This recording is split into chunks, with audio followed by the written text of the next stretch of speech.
Hello, जय हिंद, वंदे मातरम। प्यारे अभ्यर्थियों, आप सभी लोगों को मिलेंगे 100 में पूरे 100 अंक। विश्वास नहीं होता पर यह सच है। इसके लिए आपको हमारे इंडिया अकेडमी 0.2 चैनल को फॉलो करना होगा। और इसके अंतर्गत एक सूचना आपको हम बता दे रहे हैं। हमारे जो यूट्यूब चैनल है उसके अंतर्गत आप सभी लोगों को मिलेंगे 100 में 100 अंक। अब कैसे मिलेंगे यह देखिए आप लोगों का। इंडिया अकेडमी 0.2 की तरफ से जब प्लेलिस्ट में जाइए, प्लेलिस्ट में जाएंगे तो वहाँ पर आपको मोस्ट इम्पोर्टेंट ये जो कॉन्टेक्ट हमने डाला हुआ है यहाँ से मिलेंगे। अगर इसको फॉलो करते हैं तो आप वाकई में 100 में 100 अंक प्राप्त कर सकते हैं।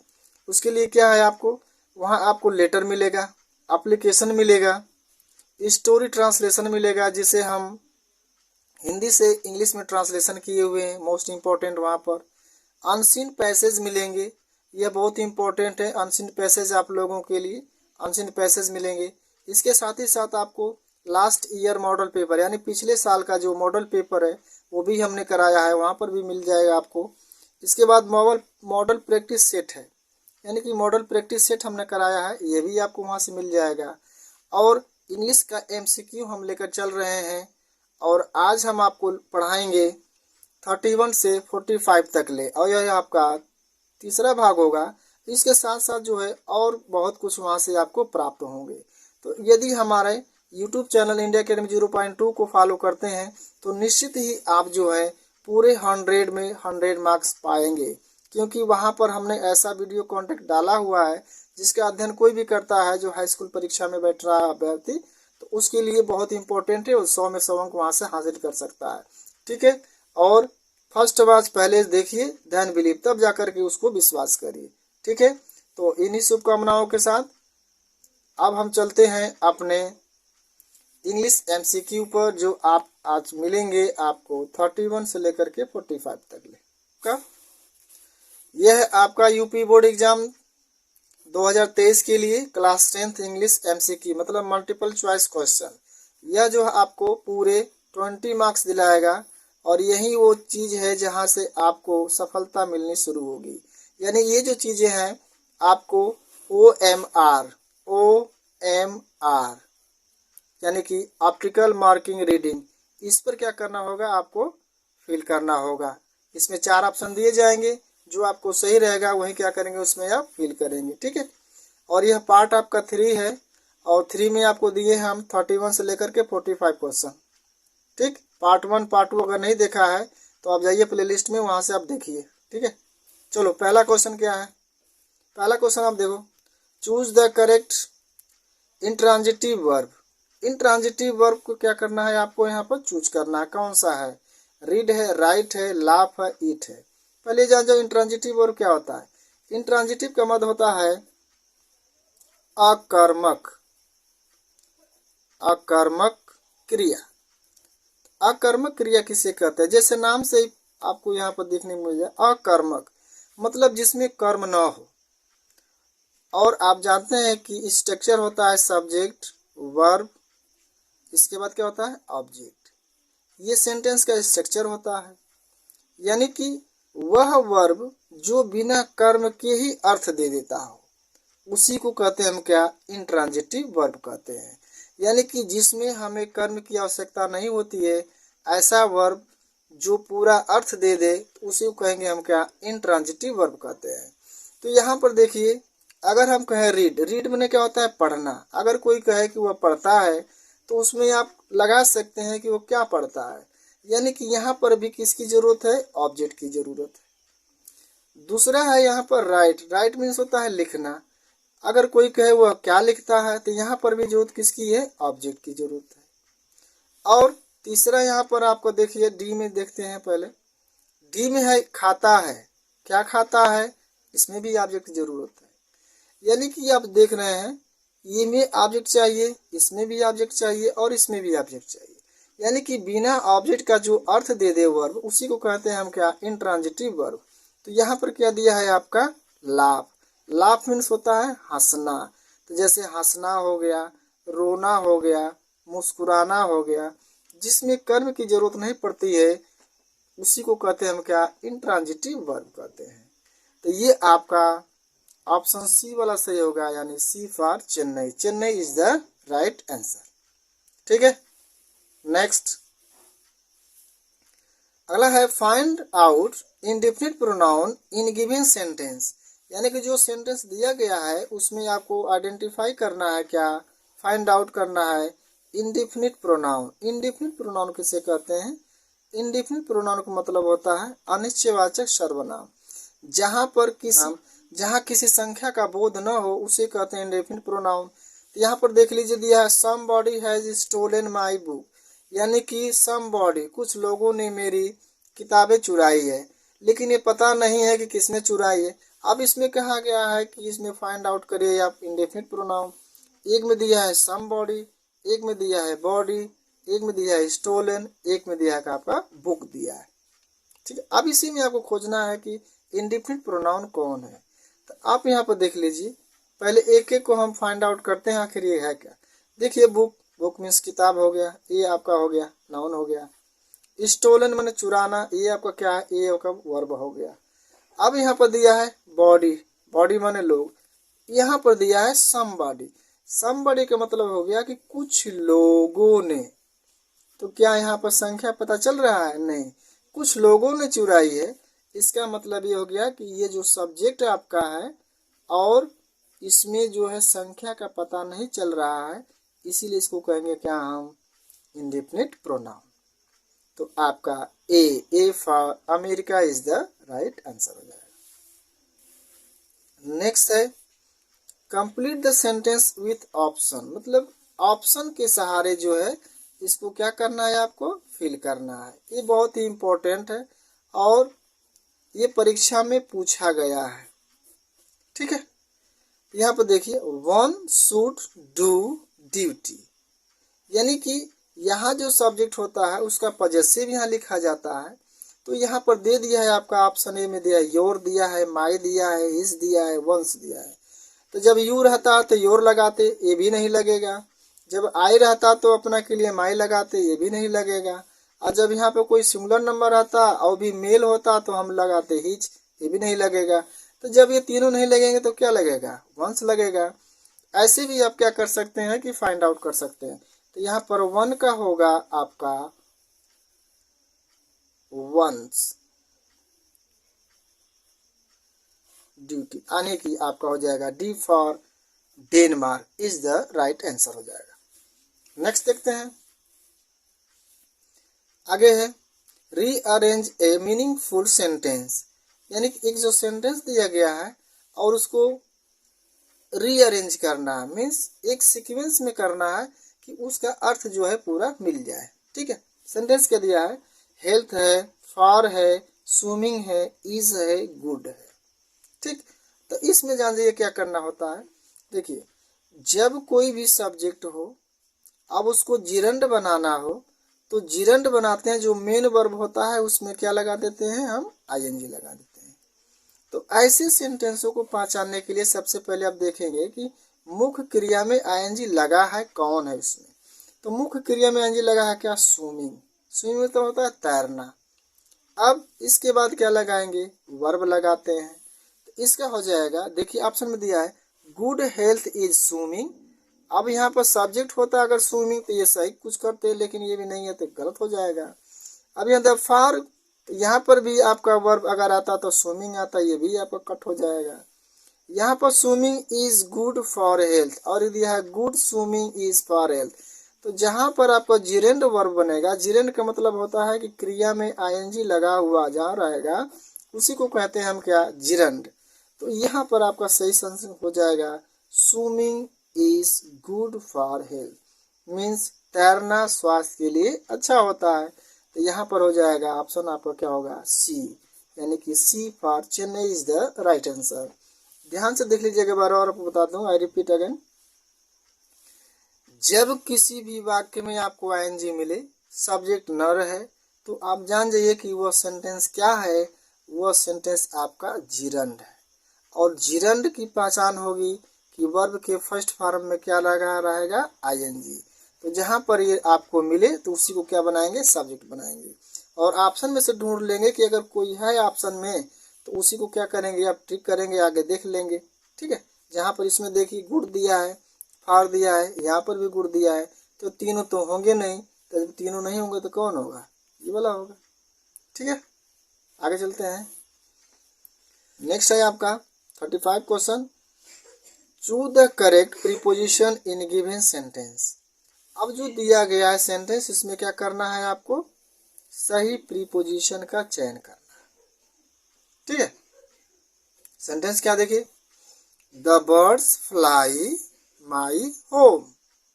ठीक, अब यहाँ पर दिया है ऑन, ओवर, एबव, अपान, तीन चारों को हम बता दे रहे हैं यहाँ पर सबका।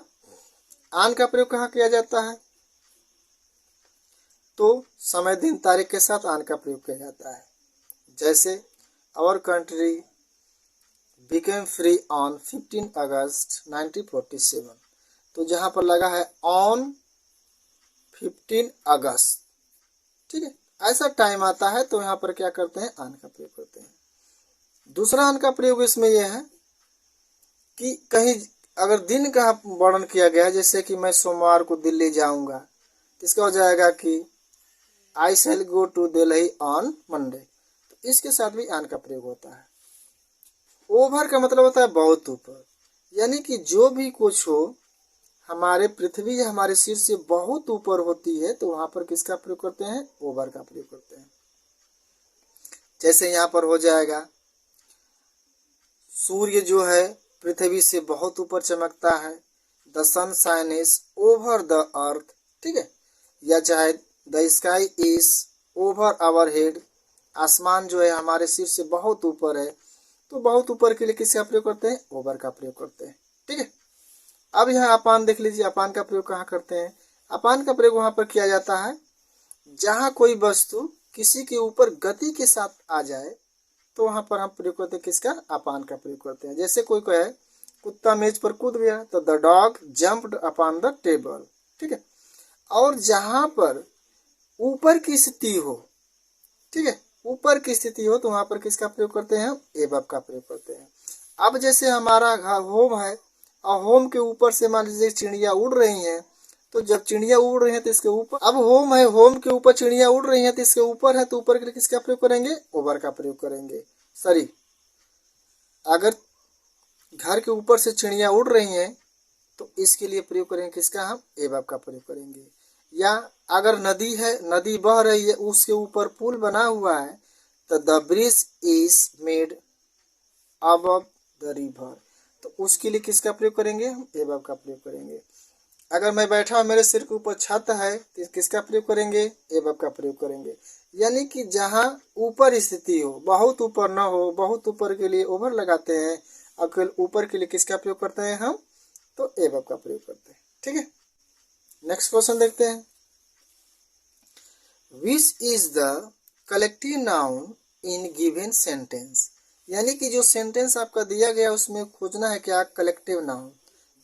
कलेक्टिव नाउन का मतलब हो गया समूहवाचक संज्ञा, यानी कि जिस नाउन से किसी समूह का बोध होता है उसको कहते हैं हम कलेक्टिव नाउन कहते हैं।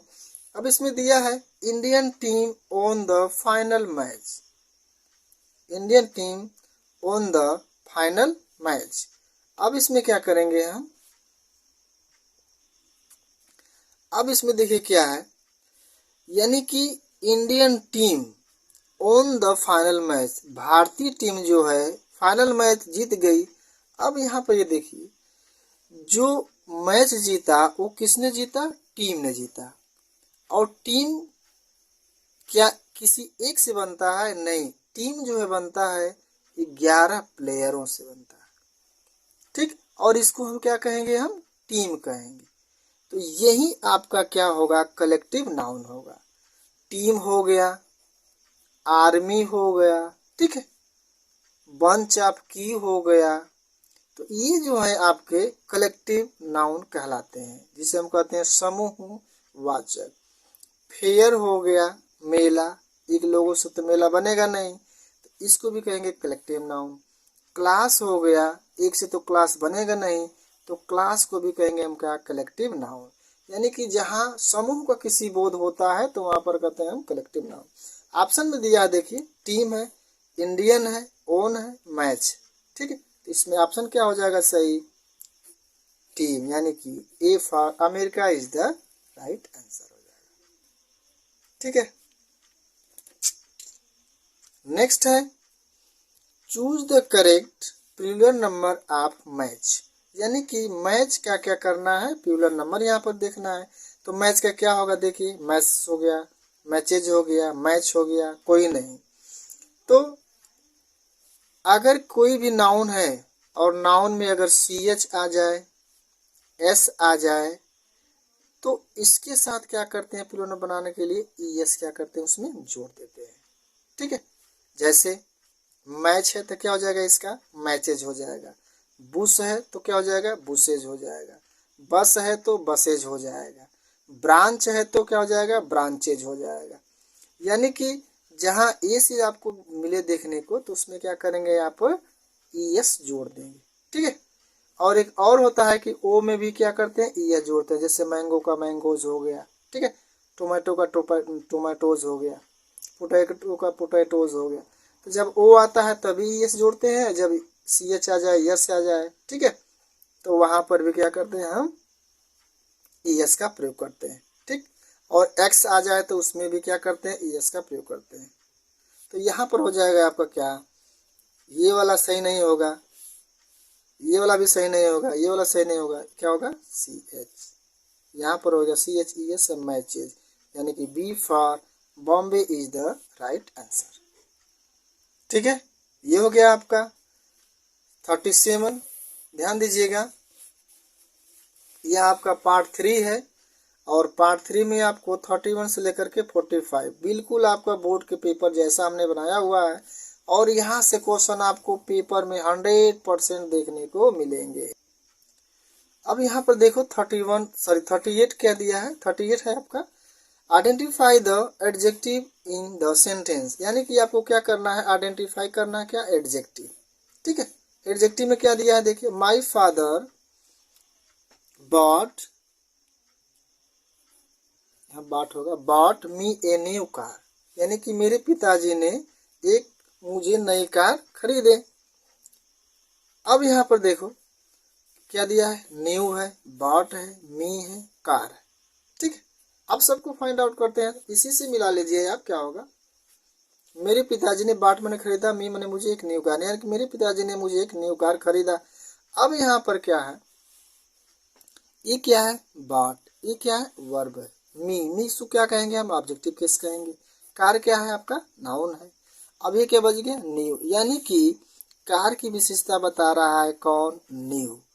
और एडजेक्टिव वो होता है जो किसी नाउन हो गया, प्रोनाउन की विशेषता को बताता है, तो उसी को क्या कहते हैं, हम एडजेक्टिव कहते हैं।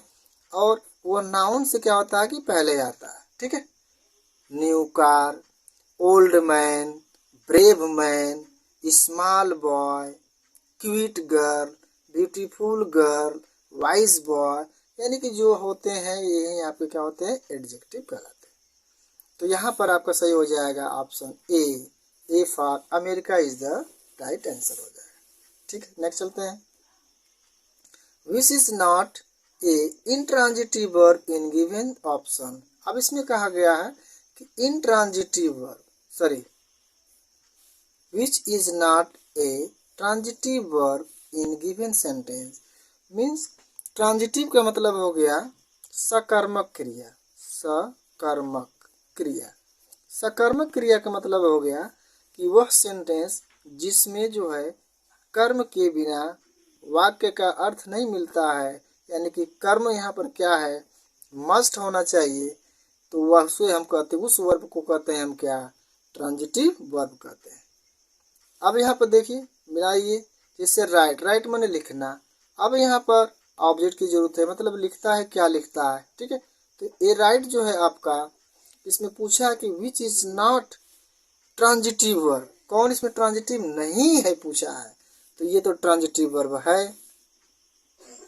प्ले, प्ले मीन्स खेलना, इसमें भी ऑब्जेक्ट की जरूरत है, खेलता है, क्या खेलता है, इसमें भी ऑब्जेक्ट चाहिए, तो प्ले भी हमारा क्या है, ट्रांजिटिव वर्ब है। अब पूछा है कि कौन इसमें नहीं है, क्वेश्चन के पर ध्यान दीजिएगा, कौन इसमें नहीं पूछा है। अगला है सिंग, इसको देख लेते हैं। सिंग, सिंग मैंने गाती है, क्या गाती है, इसमें भी ऑब्जेक्ट जरूरत है। अब ऑप्शन इसमें दिया है क्या, स्लीप। स्लीप मैंने होता है सोना, ठीक है। अब सोने के लिए जो है इसमें ऑब्जेक्ट की जरूरत नहीं पड़ेगी, इसमें ऑब्जेक्ट की जरूरत नहीं है। तो ट्रांजिटिव वर्ब कौन इसमें नहीं है, तो यही आपका होगा स्लीप। इसे हम कहेंगे इनट्रांजिटिव वर्ब, ठीक है। और यहाँ पर ट्रांजिटिव वर्ब देखिए जिसमें ऑब्जेक्ट चाहिए वो ट्रांजिटिव वर्ब कहलाता है। जैसे राइट हो गया, प्ले हो गया, सिंग हो गया, इसमें ऑब्जेक्ट की जरूरत है। बिना ऑब्जेक्ट के इसमें से आप जो है अर्थ जो है पूर्ण रूप से नहीं मिल पाता है, तो इसको कहेंगे हम ट्रांजिटिव वर्ब। और यही जो है आपका इंट्रांजिटिव वर्ब नहीं है, सॉरी यही जो है आपका ट्रांजिटिव वर्ब नहीं है, ठीक है। समझ में आ गया होगा।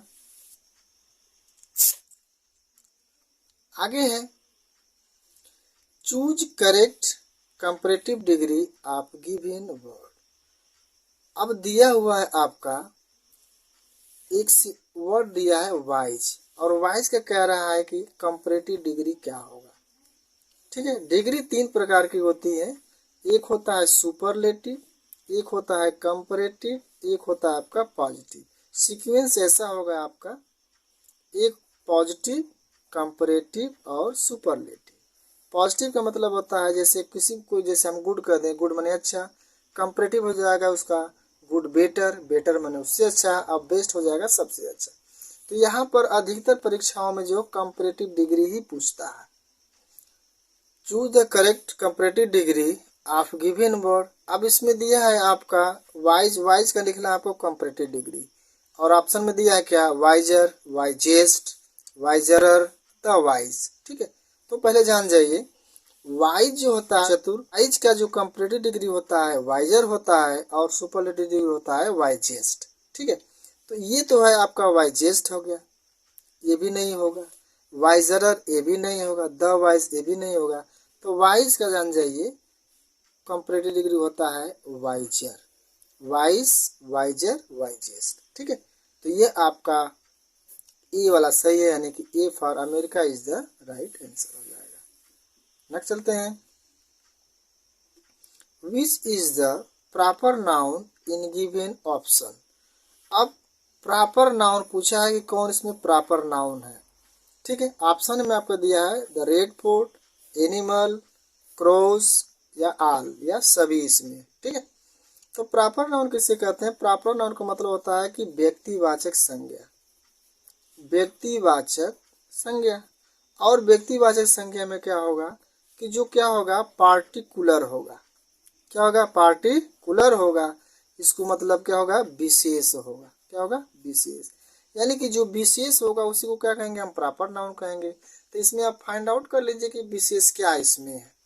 देखिए एक एक को बता दीजिए। अगर एनिमल की बात किया जाए तो एनिमल आपका जो है इसको कहेंगे हम कॉमन नाउन, ठीक है, क्योंकि जाति का बोध करा रहा है, ठीक है। और ये एक प्रोनाउन है, आल जो है इंडेफिनिट प्रोनाउन है। तो यहाँ पर क्या दिया the red fort, red fort means हो गया लाल किला, और लाल किला क्या है विशेष है। तो बस यही आपका क्या है प्रॉपर नाउन हो गया। तो ये भी हो जाएगा ए, मतलब A for America is the right answer हो जाएगा।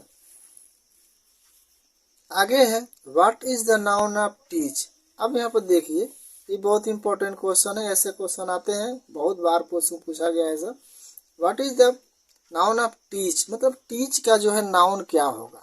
इसमें दिया है पहला टीचेस, दूसरा है टीचर, तीसरा है टॉट, और फोर वाला है इसमें नन। नन का मतलब होगा कोई नहीं, ठीक है। अब इसमें आप देखिए क्या दिया, टीच का जो होगा नाउन वो होगा आपका टीचर, ठीक। जैसे राइट का क्या होगा राइटर, मेक का क्या होगा मेकर, टीच का क्या होगा टीचर। ये जो टीचेज है ये प्रेजेंट इंडिपेंडेंस के पॉजिटिव में एस एस का प्रयोग किया जाता है, ये नहीं होगा। टॉट जो है इसका सेकेंड फॉर्म थर्ड फॉर्म होता है, ये भी नहीं होगा। और नन का मतलब कोई नहीं, तो ऐसा बात है नहीं, इसमें तो दिया ही हुआ टीचर। ये होगा आपका option B, B for Bombay is the right answer. Next है complete the sentence from the option. ये ऑप्शन से क्या करना है आपको, ये सही करना, ठीक है। थोड़ा जल्दी चलते हैं क्योंकि वीडियो ज़्यादा लंबा ना हो जाए। यहाँ पर दिया सी वेंट विथ, अब मदर दिया है तो यहाँ पर क्या भरेंगे, तो सी के अनुसार जो यहाँ पर पॉजेसिव लगाया जाता है। तो योर तो होगा ना, योर रहता तो योर करते हम, ही रहता तो हिच करते, और यहाँ पर सी तो होगा नहीं तो सी का पॉजेसिव क्या होता है यहाँ पर हर, यानी कि C. C for Chennai is the right answer हो जाएगा। नेक्स्ट है to the correct second form of feel. Feel का जो सेकेंड फॉर्म आपको यहाँ पर नोट डाउन करना या फील करना। अब क्या हो जाए, फील्स, फेल और फील, इसके बाद फेल्ट होगा। ठीक है, फील का क्या होगा आपका यहाँ पर सेकेंड फॉर्म, तो देखिए फील, इसके बाद फेल्ट और फेल्ट, यानी कि महसूस करना या मरीज को देखने के लिए फील का प्रयोग किया जाता है। तो सेकेंड फॉर्म क्या होगा आपका, फेल्ट होगा। तो यहाँ पर हो गया आपका option D, D for Denmark is the right answer हो गया।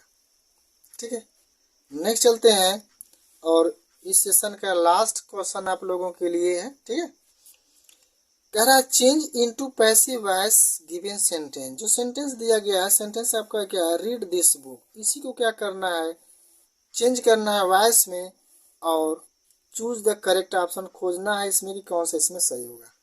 तो सबसे पहले देख लीजिए कि रीड दिस बुक, इसका मतलब क्या हुआ कि ये इम्परेटिव सेंटेंस है, यानी कि आज्ञा सूचक वाक्य। तो आज्ञा सूचक वाक्यों में क्या करते हैं कि जब इसमें पॉजिटिव होता है, इसकी शुरुआत करते हैं किससे, हम लेट से करते हैं। लेट के बाद क्या लिखते हैं, ऑब्जेक्ट, इसके बाद लिखते हैं बी, देन आफ्टर वर्ब की थर्ड फॉर्म का प्रयोग करते हैं। तो यहाँ पर आप देख लीजिए कि लेट के बाद ऑब्जेक्ट कौन है, बी कौन है, थर्ड फॉर्म कौन है, तो यही आपका क्या हो जाएगा, सही हो जाएगा। तो पहला दिया है दिस बुक इज रीड, यानी कि इसमें बी का प्रयोग नहीं है, तो ये गलत हो गया। Let this book be read, let this book be read. ठीक, इसको भी देख लेते हैं। लेट दैट बुक रीड, यानी कि दिस को दैट में बदल दिया, ये भी आपका ऑप्शन गलत हो गया। लेट दिस बुक, इसमें भी नहीं है, तो ये भी क्या हो गया, गलत हो गया। यानी कि ये जो पैटर्न आपको देख रहे हैं, यही आप इसमें जो है आपको देखने को मिल रहा है। Let this book be read का थर्ड फॉर्म क्या हो जाएगा, रीड, यानी कि ये आपका B for Bombay is the right answer हो जाएगा। ठीक है, तो ये रहा आप लोगों का थर्ड पार्ट है। थर्ड में आपको हम 31 से लेकर के 45 क्वेश्चन, यानी कि पूरे आपको 15 जो है क्वेश्चन हमने यहाँ पर आपको हल कराया। और यह जो आपको पेपर है पूरा बोर्ड से मिलता हुआ पेपर है, बोर्ड ही जैसा है जैसा कि हमने बनाया हुआ है, और आपको पेपर में जरूर मिलेगा। ध्यान दीजिए 20 नंबर आप लोगों के लिए बहुत महत्वपूर्ण है, क्योंकि यही जो है आपको सफलता की ओर लेकर के क्या करेगा, आपको जाएगा। ठीक है, यही आपकी जो है सबसे बेहतर अगर मार्क्स पाएंगे तो सबसे अच्छा मार्क्स यहीं से आपकी शुरुआत होगी। और ध्यान दीजिएगा OMR जो सीट है उसको ध्यान से भरना होगा, 4 ऑप्शन रहेंगे। ठीक है, इस पर भी हम एक दिन आप लोगों को वीडियो बना देते हैं कि कैसे OMR सीट आपको क्या करना है, उसको आप फिल करना है। तो यहाँ तक ले आप लोगों ने वीडियो को देखा, वीडियो कैसा लगा, अगर वीडियो अच्छा लगता है तो उसके लिए आप एक लाइक करिए हमारे वीडियो को, और हमारे चैनल से जुड़ने के लिए जो है हमारे चैनल को एक सब्सक्राइब जरूर करिए। सब्सक्राइब करेंगे तभी यहाँ से जो भी अपडेट दिया जाएगा आपको प्राप्त होगा। ठीक है, तो यहाँ तक ले आप लोगों ने देखा, वीडियो कैसा लगा, एक लाइक कमेंट जरूर करें। ठीक है, थैंक्स अ लॉट।